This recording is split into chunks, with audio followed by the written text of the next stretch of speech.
Shout out to new subscriber, X Steampunk. Well, give it to you. Go to the family. Oh, hi, Mark.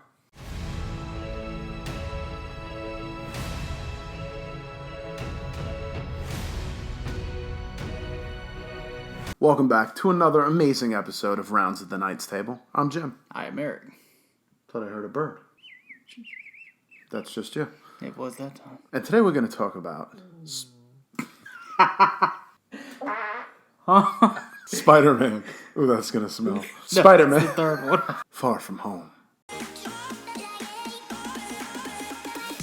This film stars Tom Holland, Zendaya, Marisa Tomei, Jon Favreau. Jake Gyllenhaal. Duh, stud. Mysterio. Peter Parker's going on a class trip.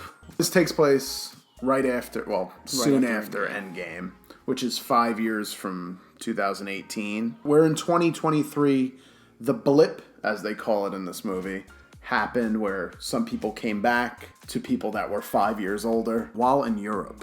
They come across some elementals. Molten Man, Hydro Man, Earth, Wind, and Fire Man. No, I don't know. Whatever. There was an Earth guy at the beginning. That's like how the movie opens. Mysterio is over there taking care of business. And Peter Parker doesn't want anything to do with it. You know, I don't need to be a neighborhood Spider-Man here.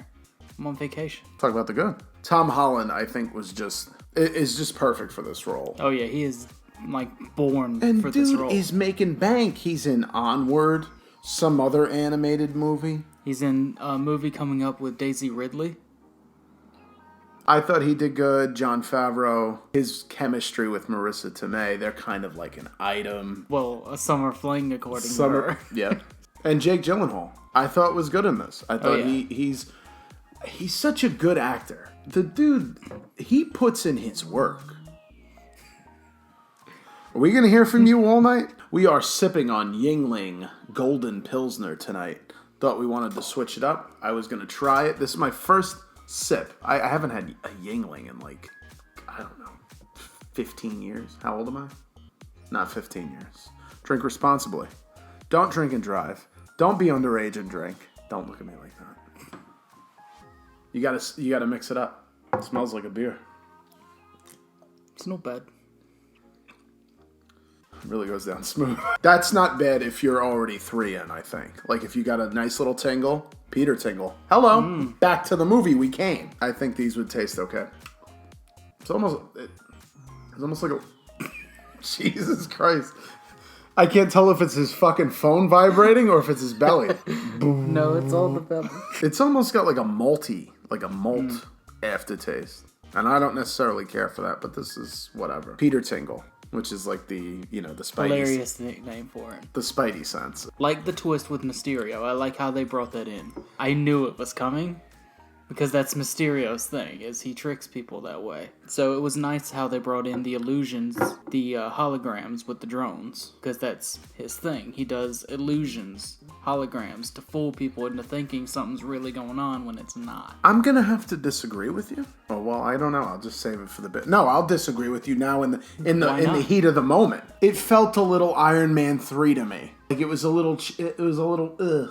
You mean how with the twist of the double villain thing going on? Yeah. Not that it's so directly that. So what you're saying is this was a better Iron Man 3. Yeah, well, I enjoyed it a hell of a lot more than Iron Man 3. I mean, I get it. I understand. I've read about Mysterio and all that stuff. Everyone's entitled to a wrong opinion. I like Zendaya. Yeah. She's funny. She's got a good... dry sense of humor. I like how at the end she comes rushing back onto the bridge to help him with the mace. For me, they killed Mysterio in the end. Yeah, that was... it actually surprised me they did that. So Mysterio ends up spoiling his secret identity. That was going to be my next thing. So now the world pretty much knows, hey, Peter Parker is Spider-Man.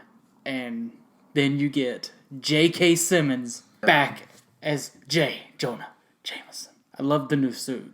I liked the way they explained the blip. I blipped and then all of a sudden I'm back and there's other people living in the apartment now. So there's all these people that are displaced. So it's a good way to bring that up without putting such an emphasis on it. People that were in like elementary school before the blip and now they're in their grade. I'm ready to talk about the bit. The bad for me. I don't know. I feel like we've seen this. I understand that they're trying to give Tom Holland and Spider-Man the keys. Right. Because Robert Downey Jr. made Marvel what it is. Oh, that's just what it is. Because before Iron Man, you had Hulk. The one Hulk movie with And Eric Bana. And that was not good. And Ang Lee directed it. And Ang Lee's an two-time Academy Award-winning director. Well, I understand all the other pieces that go into it. And I don't know, there's a part where it feels like it's just a stretch when he's like going through the computer, picking out his suit, and Jon Favreau's like, he like nods with his approval. And I'm like, because it reminds him of Tony. At some point, at most points in the movie, like, I understand Peter Parker's a smart kid, but he's kind of an idiot most of the other times. He's like a bumbling idiot. That's just because he's shy and awkward. He's a genius, for Christ's sake. When it's convenient, he's a genius. They just don't have much chance to show off his intellect. Where they spring this on you and you're kind of like, you're trying to just have Tom Holland do his best Tony Stark. It was a little bit of a turnoff for me. I mean, I get what they were going for. I do. Maybe I'm just not ready to say goodbye. I had an issue with the glasses. Ugh. So. Eat it. Maybe there was a couple issues. But my main issue is Peter transfers ownership of them over to Quentin Beck, over to Mysterio. And then later on, at the end of the movie, picks him up. And it's like he still owns them. So I wonder was he still an admin on the glasses? Well, I thought that was a big problem in the movie. I thought that's a big issue because they made such an important deal that he had to hand him over and like sign it over to Beck. And then all of a sudden, pick him right back up. Still mine. So did he just say, "Hey, remove Beck"? Because I'm a loser, baby. Nick Fury was kind of rubbing me wrong this whole movie. That in the credits scene, they reveal that it's actually Talos and his wife, pretending to be Fury and Hill. So it makes sense how Fury was so kind of dumb the entire movie. I don't know, it felt a little out there. And then Fury's reaction when he gets the call from them is just very nonchalant. Where's my shoes? What is that, a callback to Incredibles? You got anything else for the band? This is another instance. Not enough Willem Dafoe. Where there's something in the trailer that's not in the movie. I know you're a stickler. I'm gonna make a movie when nothing from the trailer is in the movie. I mean, why not? Because they spoil everything in the trailers now anyways. Exactly. I'm surprised they didn't spoil the twist with Mysterio. There's a scene in the trailer where he's like stopping a bank robbery or something, and the cops are like, "So are you the new Iron Man now?" And he's like, "No, I don't have time for that doing your jobs." I thought we were going to get some Miles Morales in here. Because you see some graffiti pop up, and I mean, if you know Spider-Man, if you're a webhead, Miles likes to tag some shit. So they mention the multiverse. Quentin Beck, Mysterio, mentions the multiverse, that he's from another Earth. So a little Easter egg here, he mentions that this is Earth 616. The main continuity of Marvel Comics, of the main storyline, is Earth 616. But since he mentions the multiverse, I'm wondering if we're about to get, like, maybe a Spider-Verse or we other already multiverse got stuff. that.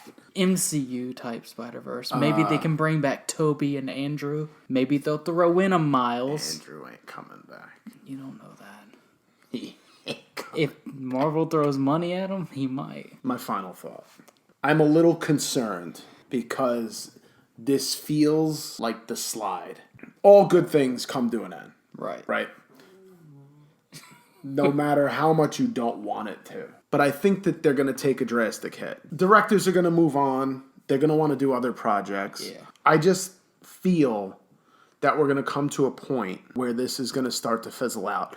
And comic book movies aren't going to be as popular as they were. Because also it's time for a new generation of come up. Because this happens. Like when Disney movies were coming out, early 90s, 89 for Little Mermaid. That was just a generation. But then after that, you got nothing because it wasn't what was in. This movie felt like the start of the slide to me.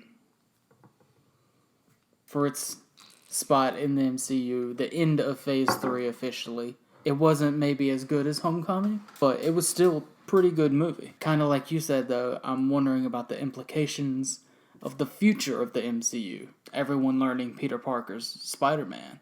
Yeah. So that's going to be something huge. Now he's wanted for murder. Alleged murder. So was Batman. I know. I could be the Saints.